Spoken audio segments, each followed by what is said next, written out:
부자들은 경제신문을 읽는다 시간입니다. 항상 티격태격 싸우면서도 종목 이야기 친절하게 해주시는 분이죠. 김건진 찾아오셨습니다. 어서 오세요. 네, 안녕하세요. 네, 차장님. 오늘은요, 제가 웬만하면 지수 얘기는 여기서 잘 안 하는데 네. 지수 얘기도 하면서 종목 얘기도 이어가도록 하겠습니다. 트럼프 대통령이 또 트윗을 했습니다. 자랑을 했죠. 시진핑 주석과 전화를 했는데 너무나 좋은 통화였다.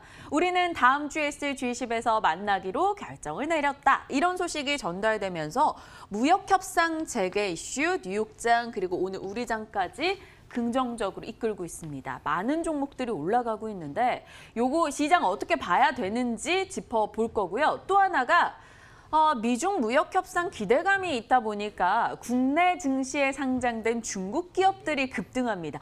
헝성그룹, 윙이푸드, 로스웰 이런 거요. 올라가니까 봐야죠. 이 중에서 혹시나 살 게 있을지 아니면 쳐다도 보지 말아야 될지 시장 전략 요거 중국 기업까지 답변 주세요. 자, 우선은 가장 중요한 이슈가 한 두 가지 정도라고 생각하십니다. 그중에 네. 하나가 바로 G20 회의다라고 생각을 하시면 될 것 같고요. 먼저 있을 것은 내일 아침 이 정도 시간에면 분명히 저희가 FOMC에 대한 얘기를 하고 있을 겁니다. 야, 점도표가 2단계 정도 내려왔대. 아니면 1단계 정도 내려왔대. 이 말 무슨 말이냐면 금리 인하를 한 차례 할 것인지 두 차례 할 것인지에 대한 이런 고민을 할 거고요. 만약에 두 차례 정도를 할 거라고 이런 점도표가 나오기 시작하면 썸머 랠리까지 생각을 해보실 필요가 있다는 거 얘기를 네. 해드리겠고요. 또 하나의 이슈가 바로 이 G20 회의고요. 아마 이거는 다음 주 말이죠. 금, 토 시작을 하는데 가장 큰 문제 아닙니까? 지금 현재 미중 간의 이런 무역 분쟁 때문에 전 세계에 지금 현재 GDP가 내려오고 있습니다. 우리나라 GDP가 한 2.5 정도 생각을 했었습니다. 근데 어떻게까지 되고 있냐면 2.0까지 지금 내려왔습니다. 제가 생각했을 때는 1%대까지도 내려갈 수 있는 게 아니야라는 얘기입니다. 가장 큰 이슈 바로 메모리 반도체에 대한 이런 얘기가 계속해서 나오고 있기 때문입니다. 즉 앞에서 두 가지 얘기를 해드렸는데 이 두 가지 이슈가 가장 중요하고요. 우선 내일 그게 가장 중요하다. 근데 결정적인 것은 아직까지 여전히 우리나라의 기업 실적은 하향 추세다라는 겁니다. 실적 추정치가 계속해서 하향이 되다 보니까 야 이거 언제쯤 반등이 돼라고 하는 게 사실은 1분기 때만 하더라도 대부분 1분기 아니면 2분기가 저점이야라고 생각을 했는데 요즘 분위기면 어떠냐면요. 아니야. 하반기 때가 저점일 거야. 아직까지 계속해서 하향 추세여서 좀 고민이 된다라는 겁니다. 결국은 숫자가 나오기 시작해야지 주가가 올라갈 건데 그게 아니다. 물론 기대감 가지고 올라가는 게 있긴 합니다. 그렇지만 이것은 한계가 있는 상승이다라고 생각을 하셔야 됩니다. 오늘 올라가는 것도 마찬가지로 해석을 하셔야 됩니다. 어떻게 보면 내일이면 다 잊어버립니다. 물론 내일 FOMC에 대한 얘기가 좋게 나오면 이어질 수가 있겠죠. 그렇지만 이게 추세적인 상승까지 갈 수 있을까라고 하면 저는 고개를 갸우뚱하겠습니다. 어떻게 보면 지금 좀 올라왔을 때 조금 현금 비중을 조금씩 늘려놓는 것도 좋지 않을까라는 생각은 저의 개인적인 생각을 해볼 수 있습니다. 오늘의 상승에 지나치게 환호하지 말라. 내일까지 정도까지 네. 아마도 내일 긍정적인 이슈가 나올 겁니다. FOMC 쪽에서. 그러면 내일 정도에 어떻게 보면 조금씩 물량을 줄여가는 게 어떨까라는 생각을 해봅니다. 조금은 보수적이겠네요. 중립이라고 쓸 수도 없겠어요. 일단 오늘 네네. 내일 반등이 나오면 오히려 현금 비중을 조금 늘려가는 기회로 삼아보자 이야기를 해주셨고요. 중국 기업 얘기 왜 빼놓으세요?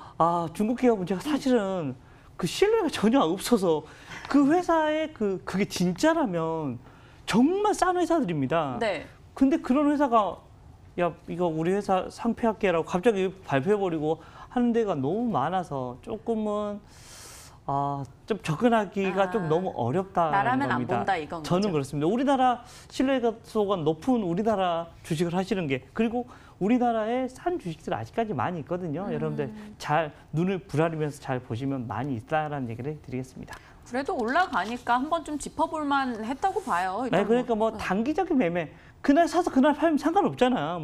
물론 그날 샀는데 갑자기 이상한 공시가 떠서 거래가 정지되고 그런 얘기가 그렇게는 안 되겠지만 네. 혹시나 해서라는 얘기를 드리겠습니다. 일단 나라면 그들 종목은 안 보겠다 의견을 주셨고요. 시장에 대해서는 생각보다 좀 보수적으로 의견 주셨습니다.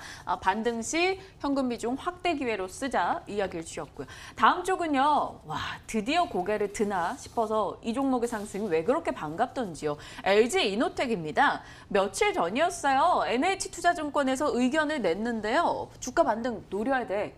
왜냐? 애플 이슈 이슈가 지금 이 종목을 발목 잡고 있는 상황인데 미국과 중국 사이가 괜찮아진다면 충분히 올라갈 여지가 있다라는 겁니다. 오늘 아이폰 관련주 LG 이노텍, BH, 인터플렉스 이런 종목들이 동반해서 상승을 기록하고 있습니다. NH투자증권이 어찌 보면 한 발 좀 빨랐는데요. 이번에는 14만 5천 원 목표 주가를 제시했고요. 이미 기대치가 워낙 낮기 때문에 기대보다는 다 잘 나올 거고 5G 신제품이 나오면 어찌됐건 교체 수요가 있을 것이다라고 이야기를 하는 거죠. LG이노텍 반등 반갑습니다. 오늘 외국인도 사고 있더라고요. 가격적인 매력이야 많죠. 이미 한참 떨어진 종목이니까 사볼까요? 네, 사봐도 될 것 같습니다. LG이노텍 같은 경우 오늘 어떻게 보면 대표적인 미중 간의 이런 무역 분쟁의 수혜주가 될 수 있는 게 대표적인 LG이노텍입니다. 애플하고의 관계 때문이다라는 생각을 하시면 될 것 같고요. 우선 1차적으로는 주가에 대한 모습은 12만 5천 원. LG이노텍이라고 하고 이끌어 하고 그냥 애플의 이런 모습하고 거의 비슷하게 간다라고 생각하셔야 됩니다. 실제 애플 이슈가 좀 긍정적으로 나오면 LG이노텍은 계속해서 올라가고요. 또 반대로 애플 이슈가 좀 깨져버리면 계속해서 다시 하락을 하는데 애플에 대한 이런 이슈가 더 이상 떨어질 게 있을까라는 생각을 해보면 LG이노텍 지금 현재 주가는 좀 긍정적으로 여러분들이 생각해 볼 수도 있지 않나라는 얘기를 해드려서 주가 우선은 12만 5천 원 전고점 정도 되거든요. 지금보다도 거의 20% 정도니까 그 정도 흐름 보면서 여러분들이 대응해 주시면 좋을 것 같다라는 얘기를 드리겠습니다. 김 차장님의 LG이노텍에 대해서 매수 의견 주셨고요. 12만 5천 원 가격 라인까지 이야기를 해주셨습니다. 저희 기억하면서 가볼게요. 모처럼 만에 이렇게 좀 떨어져 있던 종목에 대해서 긍정적인 시그널을 주신 것 같아요. 다음 쪽은요. 수소경제 이슈입니다. 끝날 듯 하면서 강하네요. 수소 컨퍼런스 이번 주 월요일에 있었고 오늘은 또 수소 엑스포가 있죠. 국내 외 국가에서 수소 경제에 대한 관심이 올라가면서 관련한 종목이 강합니다. 보시다시피 대우부품, 또 EM코리아, 유니크, 일진다이아 이런 종목들이 동반 상승을 기록하고 있는 최근인데요. 오늘 장에서도 풍국주정도 그렇고 함께 올라가더라고요. 다만 조금 생각나는 건 문재인 정부 3대 중점 육성 신산업으로 여러 가지 긍정적인 이야기도 나오면서 지치지 않고 올라가는데 김권진 차장님이 사실 차장님이 올라가는 종목들에 대해서는 거의 다 긍정적인 시그널을 주시거든요. 네네. 근데 왜 수소차한테만 그렇게 야박하게 구시는지 궁금하고요. 야박하게 구셔서 연초 이후 20% 이상 뛰는 종목들을 놓친 분들이 계실 수 있어요. 그러니까요. 차장님 말이 100% 신뢰하는 분들이라면. 그랬을까요? 네, 좀 속상하다, 죄송하다라는 얘기를 먼저 드리겠습니다. 근데 그제 막 올랐다가 어제는 다시 또 떨어졌다가 오늘 다시 좀 올라오는 느낌입니다. 수소 경제 우리가 계속해서 긍정적이다. 제가 장기적으로는 항상 뭐라고 얘기죠? 긍정적이에요. 근데 단기적으로는 모르겠어요라고 이런 얘기를 많이 해드렸던 것 같습니다. 물론 한 수소 경제에 대한 얘기가 한 2025년 정도에 어떻게 보면 정말 활성화가 될 거랍니다. 지금으로 해서 한 5년, 6년 정도가 남아 있는 것 같다라고 얘기를 해드리겠고요. 주가에 대한 흐름도 그래서 제가 계속해서 좀 천천히 우리 올 1월 이후에 그 수소차가 막 움직이는 거 봤나요? 별로 못 본 것 같습니다. 올 1월 이후에 주가 그 뚜두두두두 내려왔었던 거 여러분들 기억나시죠? 저를 믿으셨으면 그렇게 이거 뚜두두 내려오는 거 안 맞았을 것 같다라는 거 얘기를 해드리겠고요. 어찌됐든 좀 장기적으로는 어쩔 수 없습니다. 이 수소차는 당연히 수소 경제는 계속해서 가야 되고요. 내년에 동경올림픽 열리는데 거기서도 또 거기에 주제가 또 이제 수소 경제에 대한 얘기가 좀 많이 나올 것 같습니다. 최근에 한 2, 3일 좀 올라왔는데 과연 이게 계속 이것을 흐름을 타고 올라갈 수 있을까? 이것은 저는 계속해서 좀 고민이 든다라는 얘기를 해드리겠고요. 그나마 여러분들 좀 장기간으로 관심을 가져볼 만한 회사는 일진다이아를 여러분들이 꼭 생각해 주시면 좋을 것 같다는 얘기를 드리겠습니다. 수소 관련한 종목들에 대해서는 지속적으로 조금 주의해야 되는 부분에 대해서 더 강조를 해주셨어요. 길게는 매력이 있으나 지금은 너무 빠르다라는 거였습니다. 일단 말씀드렸다시피 어찌 보면 상승을 놓친 게 되겠지만 또 어찌 보면 급락을 피한 게 될 수도 있기 때문에 여러분 잘 판단하시길 바랍니다. 제약 바이오 쪽 얘기도 오늘 여쭤봐야 될 것 같아요. 오늘은 지수 전반의 분위기가 좋다 보니까 올라가고 그나마, 네. 있어요. 그런데 오늘 앞서도 제가 언급드렸다시피 코오롱티 슈진, 제가 앞서 상패 여부가 결정되는 디데이다 이렇게 이 화면에는 나갔지만 사실 상장 폐지 실질 심사 대상에 오르는지 여부가 결정되는 날입니다. 시장에서는 상장 폐지 쪽에 대상이 되지 않을까 이런 이 걱정을 좀 많이 하고 있는 상황이고요. 뭐 그러한 이슈 때문에 또 여러 가지 네이처셀 이슈 때문에 어제 흔들렸어요. 그러다 어제 이렇게 떨어졌다 오늘 올라온 종목들이 있더라고요. 그러면 한 요 정도 차익 본다고 생각하고 들어가서 살 종목이 있을지.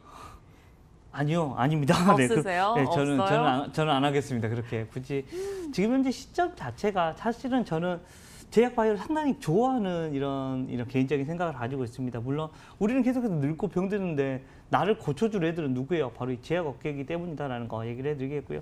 빨리 조만간 이런 암 치료제도 나오고 정말 우리가 감기약 사 먹듯이 어디나 폐암 걸렸어요. 약 좀 주세요라고 하면서 이렇게 하는 시대가 왔으면 좋겠다는 겁니다. 근데 이번에 주기세포 이슈가 나왔었죠. 티슈진에 대한 얘기가 오늘 앞에서 우리 아나운서님이 얘기할 때 상패 아닌데 오늘 그게 그냥 실질심사에 들어가는 건데 라고 얘기를 해드리려고 했는데 먼저 얘기를 해버려서 좀 속상했다라는 거. 근데 어찌됐든 오늘 거기에 들어가느냐 안 들어가느냐 결정이 되고 오늘 혹시나 상장 폐지 실질심사에 안 들어가면 바로 거래가 다시 재개가 됩니다. 근데 아마도 거기에는 들어가지 않을까라는 거.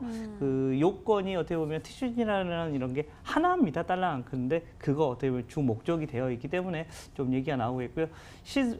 이런 상장을 시킬 때 그러한 이런 조건을 이렇게 거짓말을 쳐버린 거니까 여기에 대한 이런 이슈는 계속해서 나타날 수밖에 없지 않나라는 거 얘기를 해드리겠고요. 기간상으로는 거의 6개월을 쉬었습니다. 한 번 정도는 올라올 때도 됐는데 근데 여전히 불확실성이 워낙 또 아직은 좀 큰 상황이다라는 겁니다. 아직은 좀 더 숨어 있다가 좀 등장을 해야 되지 않을까라는 겁니다. 굳이 막 올라가지도 않은데 야 먼저 가서 대기할 거야. 이거는 너무 우리가 힘들 것이다라고 생각을 하시면 될 것 같고요. 천천히 먼저 올라오는 이런 모멘텀이 하나씩 등장하기 시작하면 그때 여러분들이 관심을 가져도 늦지 않을까라는 거 얘기를 해드리겠습니다. 취약한 심리라는 건 그만큼 지금 여러 가지 이슈에 흔들린다는 게 되겠죠. 굳이 말 많고 탈 많은 쪽보다는 다른 쪽에서 찾아보자 의견 주셨고요. 오늘 김건진 차장은 LG 이노텍에 조금 집중되는 전략을 챙겨주셨네요. 저희 기억해 보겠습니다. 자, 김건진 차장과 함께했고요. 지금까지 부자들은 경제신문 읽는다였습니다.